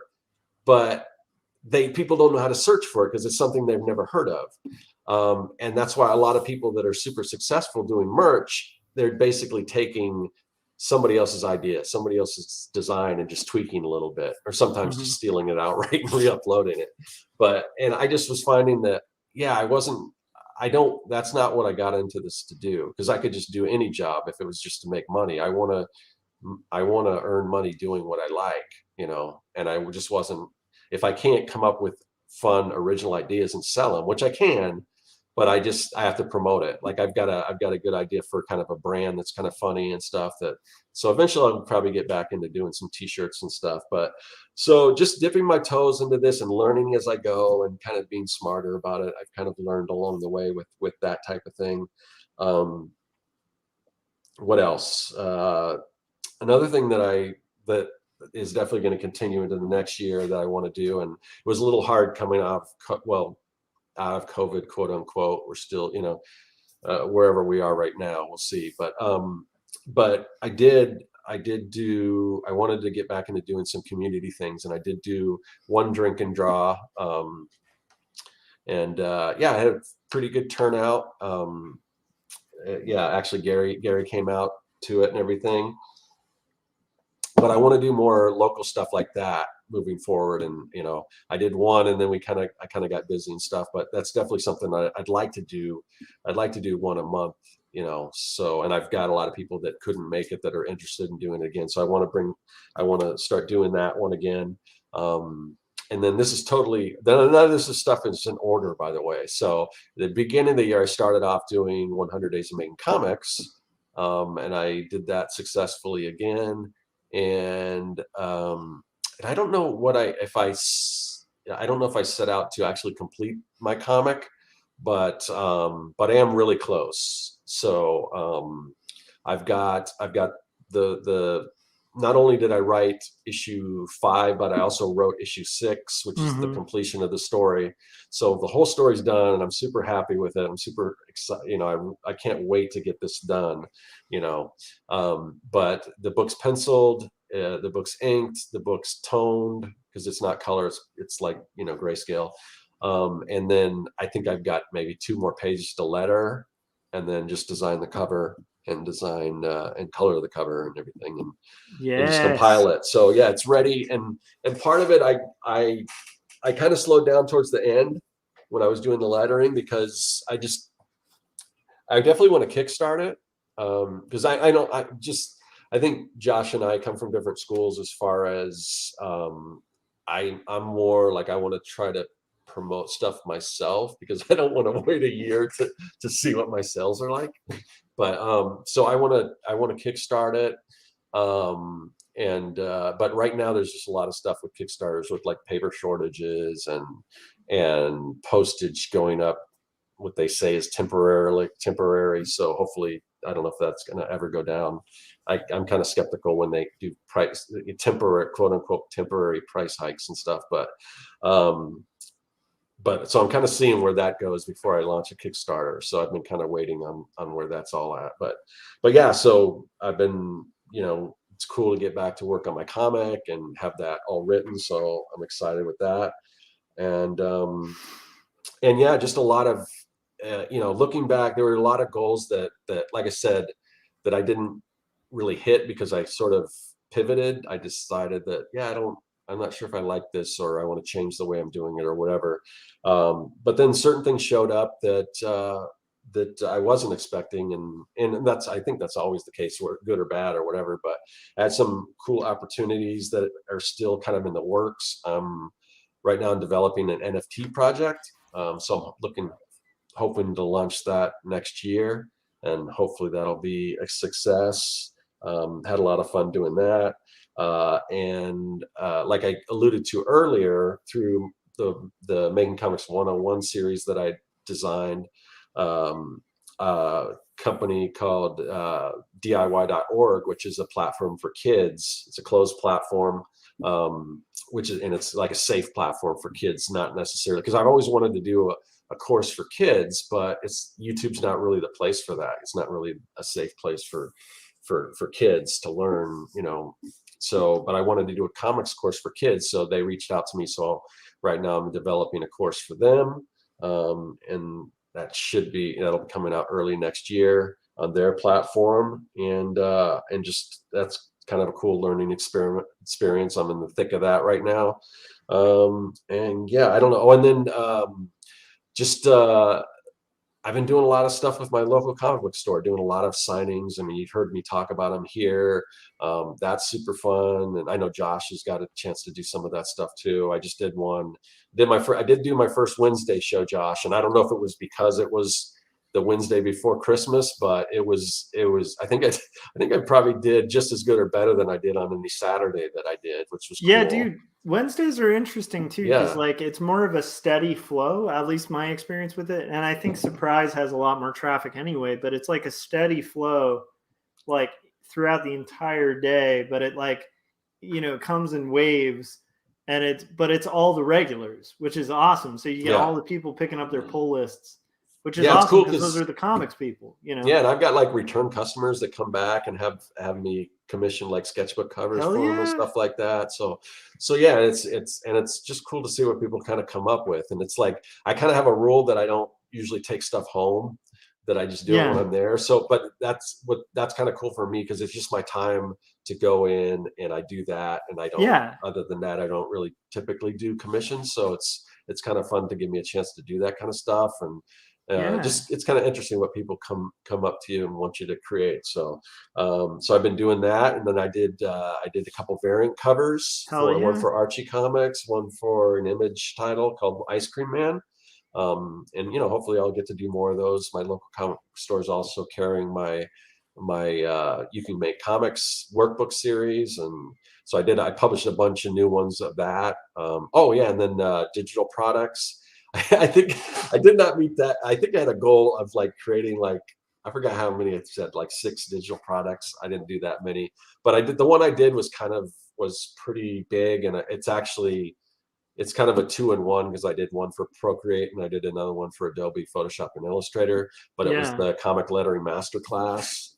Yeah. And that was really cool because it was one of those things where, I had to do, there was a lot of research involved and stuff. I mean, I know a lot, I know quite a bit about lettering, but there were certain things doing my research. I'm like, oh yeah, that's something that I wasn't thinking about. So I had to go back at my own books and like looked and see, did I do that right or didn't I? I'm like, oh, like, so but putting together that kind of digital course, it's basically like either a Procreate or Photoshop file. It's like a book. It's basically like a book that you can go through, and it's got exercises, but it's all in Procreate layers or Photoshop or Illustrator layers, and then it's got brushes attached to it, and it was really, really fun to do that. And but it was another big project. Like I keep doing these giant digital products, and I really need to do, because I see some of these little small, like just I got to do some like simple brush packs or something, because I see people doing pretty well with those and they don't take as long. I don't know. I guess I'm just like a perfectionist, but at some point I've got to, I mean, at least now I've got a decent amount of these big, like whether it's the comic book world builder that took a long time to put together, and it's something that I can look at and say, wow, this is like, it's really, I don't think anyone's going to really duplicate this. While if you do a brush pack, there's a billion brush packs out there, but most people are going to take the time to create this comic world builder thing like that. So, but I've got 2 or 3 ideas that aren't as involved, that I think are going to really make packs cool comic tools. So yeah, I released both of those packs for both of the versions of the comic lettering masterclass. So yeah, I mean that's what I've been up to.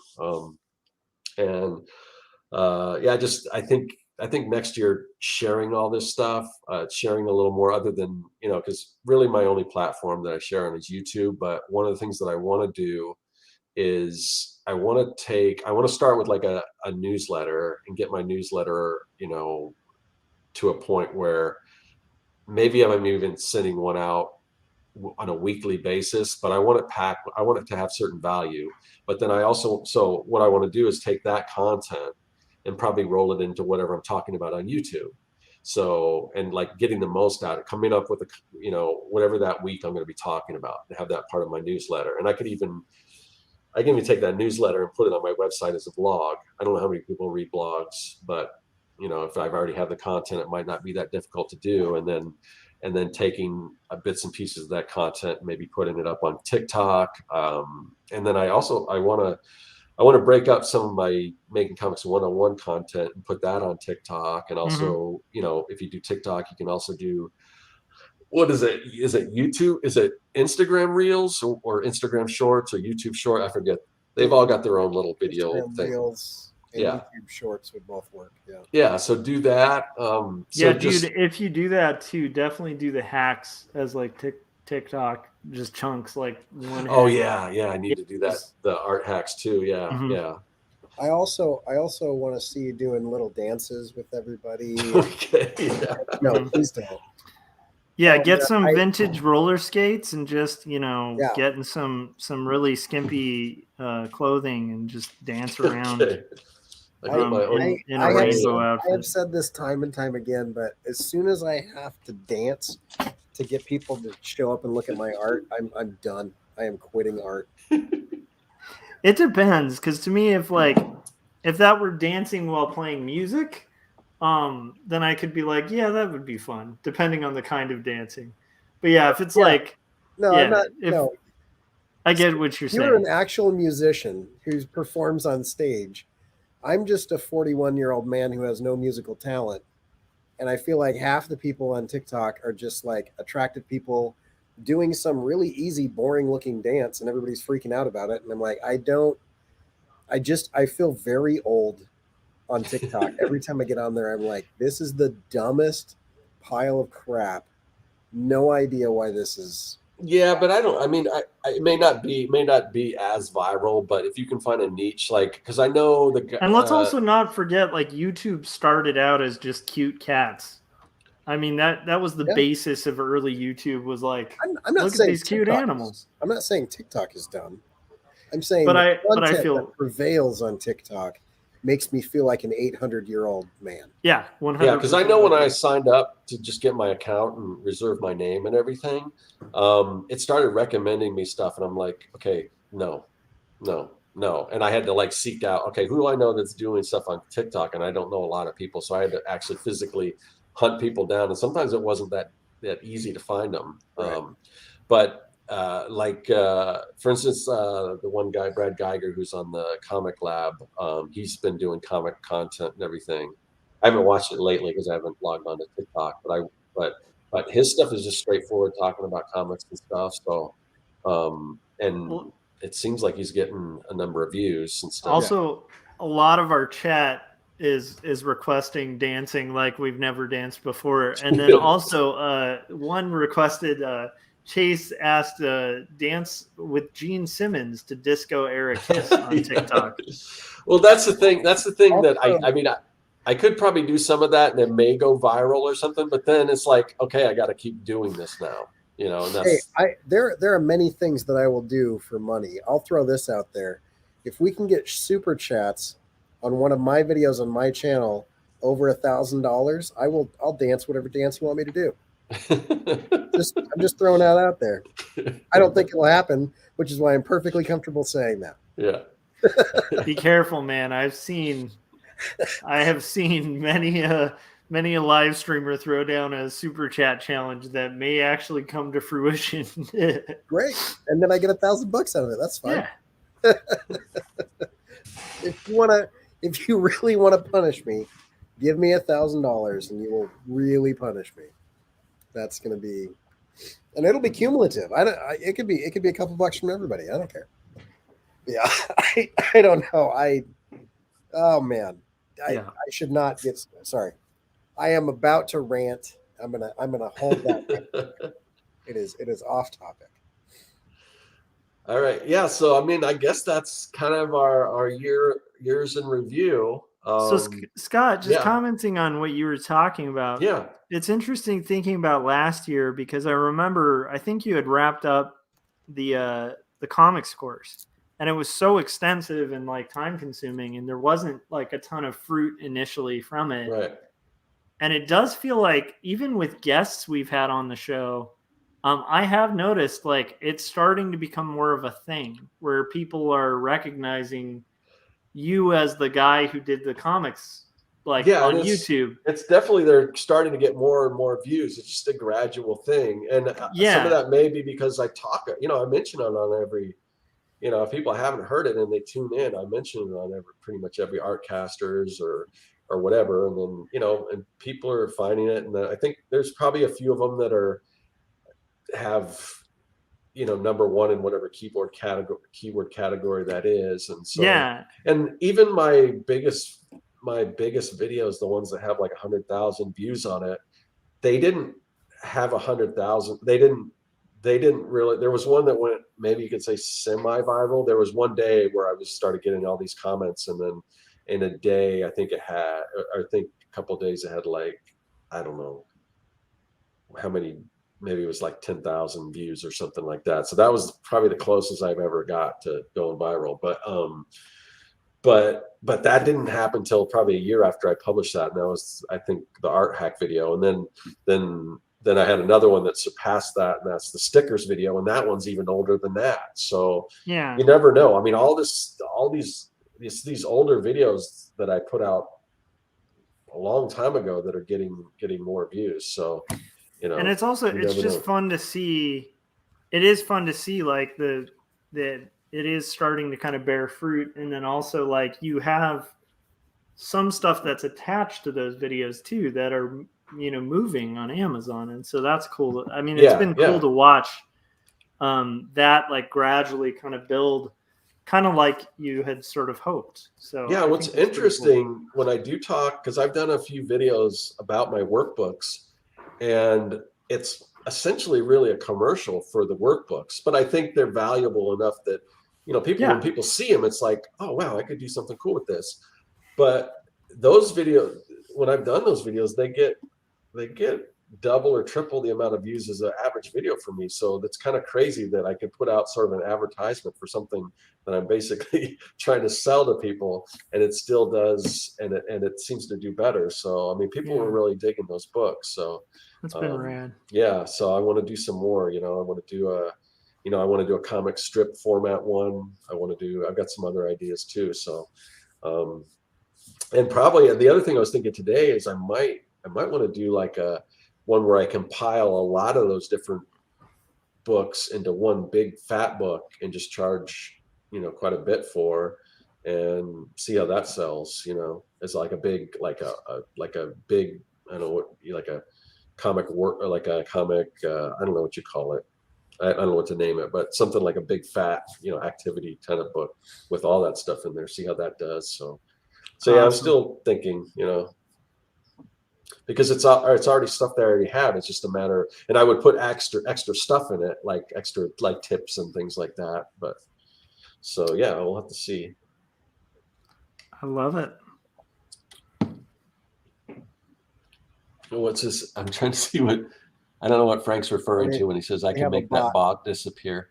We got a bot who's dropping some links. Oh, okay. He's wanting you to mod him so that yeah. You make him a mod. Oh, how do I do that? Let's see. Is that under here? You have to do it on YouTube direct. Oh, okay.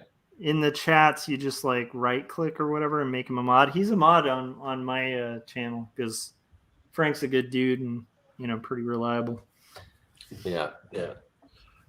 Definitely. I'll have to, if I can remember to do that. Yeah, because it's always great having Frank in the chat and giving him access to do that kind of stuff. So he also does a really excellent job. I kind of forgot to mention that in my year in review, and he was mentioning it in the chats, but that is a really cool part of the year is like the streams. And I will say Frank does a really good job of linking people to the guests' websites and all of that extra stuff too, while we're kind of engaged in conversation. So it's not a bad thing. Anyhow, just throwing it out there.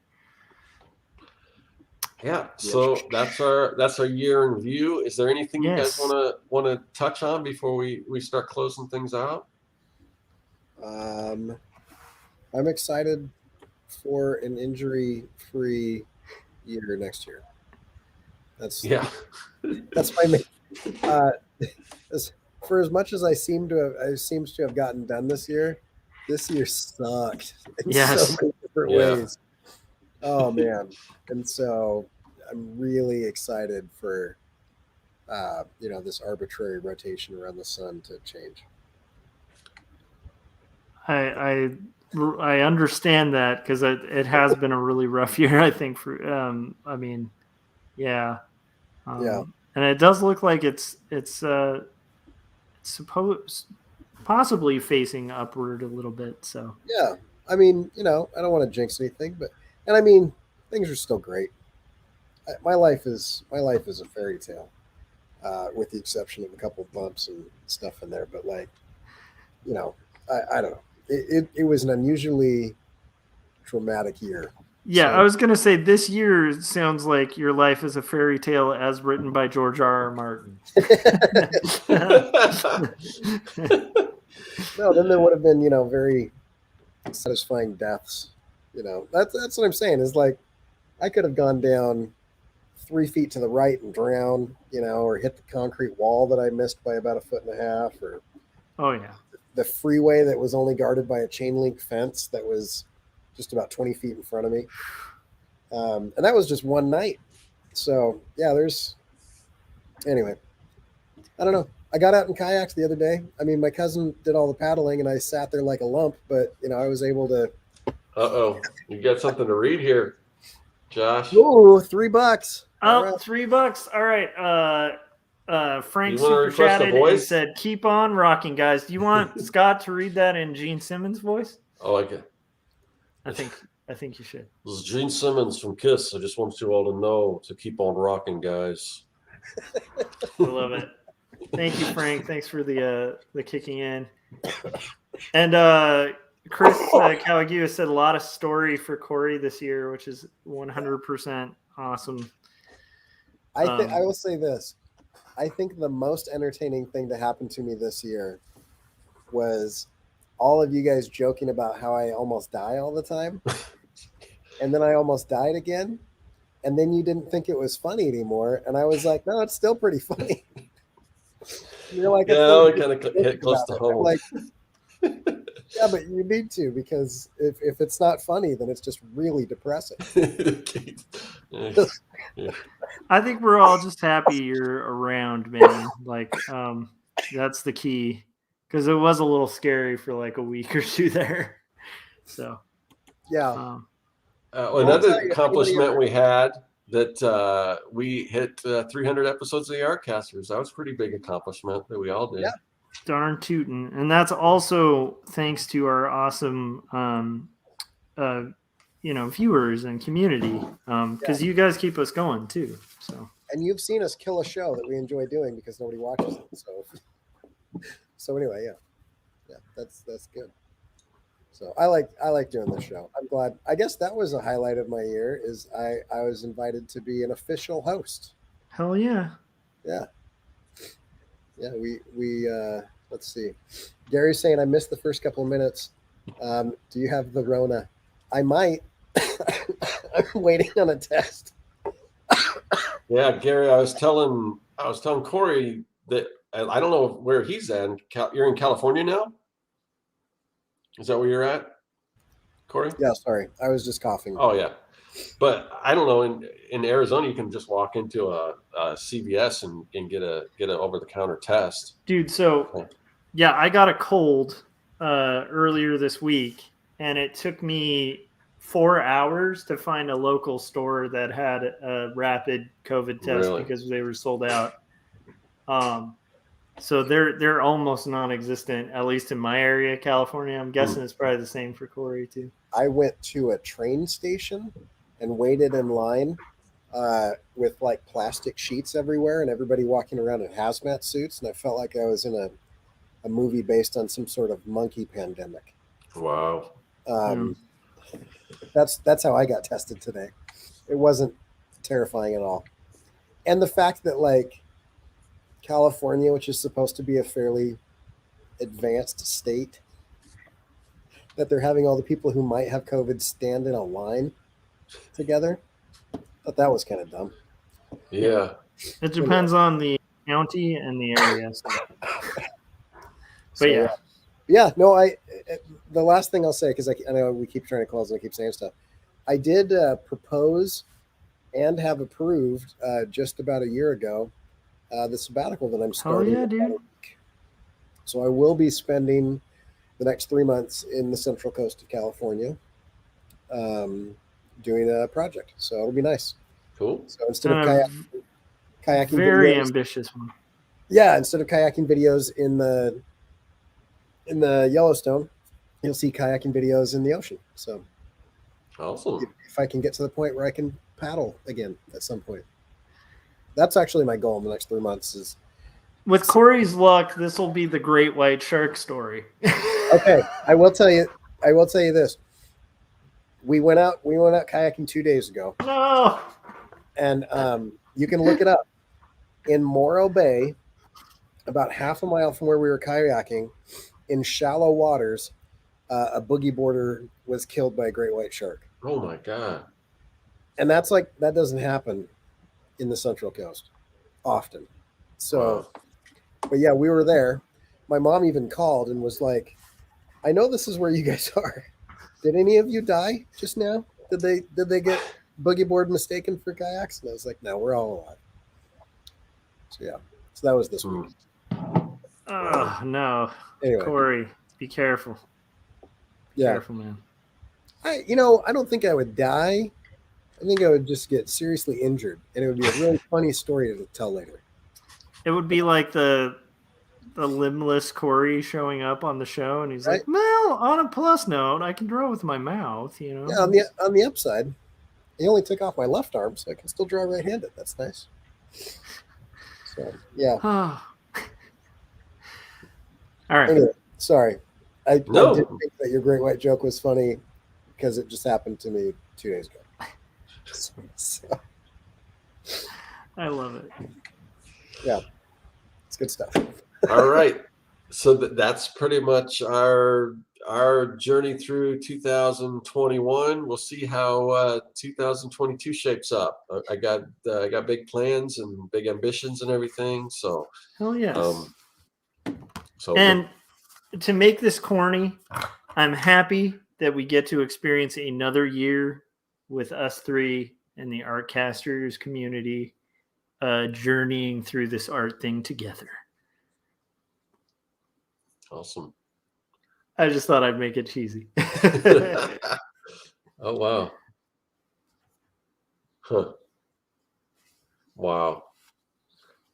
Did you take that? Oh, no, that's on the thing, but I don't know if you saw that sign in person or not. Just to clarify to people, Cory was not that surfer. I was not the shark attack victim, but it happened while I was in the water at the beach that I was at. So, yeah. Wow. So another lucky way to bring it down, Cory. No, I'd be positive. Not for that guy. For me. No, definitely not. Anyway, well, I want to wish everyone in the chat Happy New Year. We'll go around. We'll go around once more. Anything you guys have to promote? Anything coming up in the next first week of the whatever the new year, or any resolutions you want to make, or anything like that. So I'll start with Josh. All right. I don't make resolutions. I just make plans, and then I make them happen. So, but I will say, just make sure you have picked up a copy of Two Stories, the book that was published early this year. Make sure that you are pre-ordering Jacob's Apartment, my graphic novel coming out in May. And make sure you're tuned in and subscribe to all our channels, including Cory's, because we're going to be alternating and we're having issues with our mailing list, so we won't be using that for a little bit. And so in order to keep track of it bouncing from channel to channel, just make sure you're subscribed to all of us on YouTube. And thanks, and I hope you guys have a happy, safe, and awesome New Year. Cory's hacking up a lung, so I guess I'll go. So you can find me here on my channel. You can also find on this channel. You can also find what we talked about, Making Comics 101. If you haven't already watched that, if you're interested in learning how to create comics, or just want a refresher course or whatever, it's pretty much the most comprehensive free course on making comics you're going to find anywhere. I can pretty much guarantee that. Prove me wrong. Also, I've got my website. There's digital products that are, there's a little bit of a discount. You can check those out. And Cory, what about you? You can find my stuff at CoryKerr.com, and get into YouTube, my YouTube channel, and my Instagram, because I will be live streaming stuff. It should be interesting. This is the first animated short that I'm doing where I'm shooting live action and then mixing in animation over the top of live action. And, so it should be pretty fun.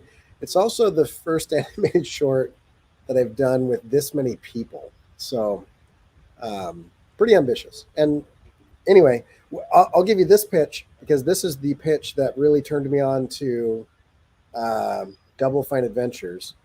Tim Schafer said, "You're either going to watch me make a really rad video game or you're going to watch me crash and burn publicly. Either way, it'll be a good time." So that's what I can promise. Either it's going to be a really good looking animated short or a complete and total public failure. But either way, it's fun to watch. So you should jump in on that. Yeah.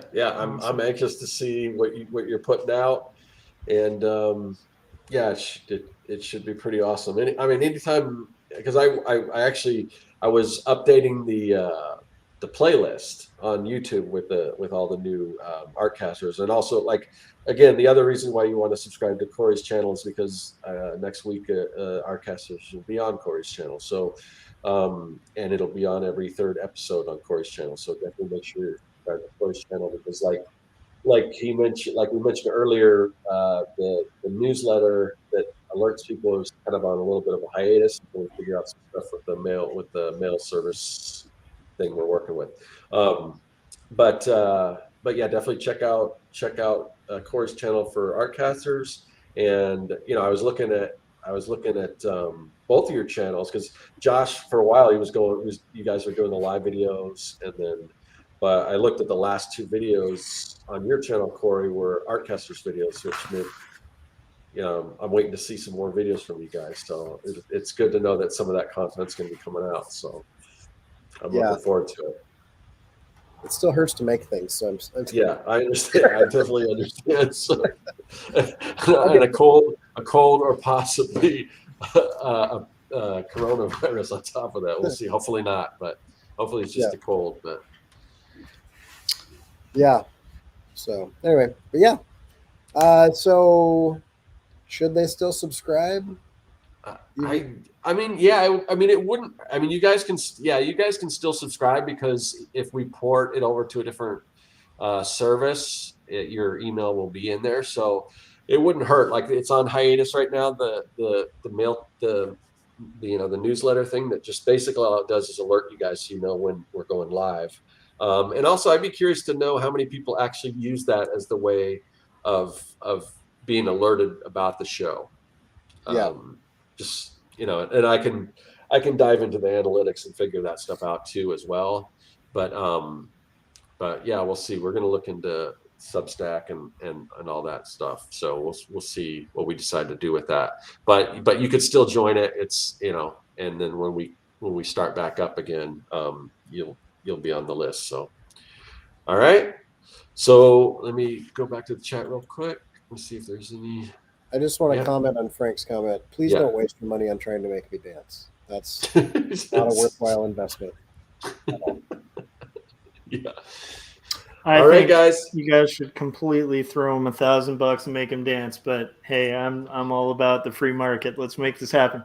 Go ahead, Scott. All right. Happy New Year, everyone. We will see you guys next week. See ya.